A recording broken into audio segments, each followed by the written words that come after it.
Ich will dir ewig dankbar sein. Es ist schon recht. Man macht, was man kann. Gute Nacht, Müffi. Der Müffi hat in dieser Nacht seit vielen Jahren zum ersten Mal wieder richtig geschlafen. Die kleine Hex aber hat vor lauter Sorge kein Auge zutun. Jetzt am nächsten Tag ist die Kräuterhex gerade beim Zmorgenessen und hat einen grossen Stock Gugelhopf ins Maul hineingeschoppt. Da sauset mit einem lauten Krach ein Besen mit einer grusigen Hex das Chemie ab.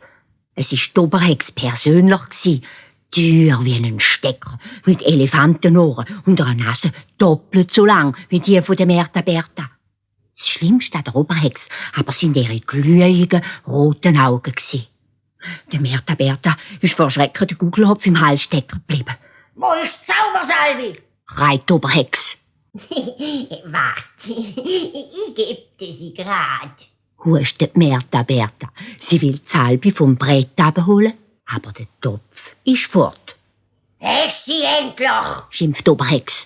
Schau mich doch nicht so blöd an. Ja, Rockerweh. Es ist nicht mehr zum Aushalten. Die Kräuterhex ist wie ein aufgeregtes Wespe in ihrer Hütte umeinander gefurrt. Hat unter den Tisch geschaut, unter die Stühle, unter das Bett. Und zuletzt hat sie ihre lange Nase sogar noch ins Ofenloch hineingesteckt.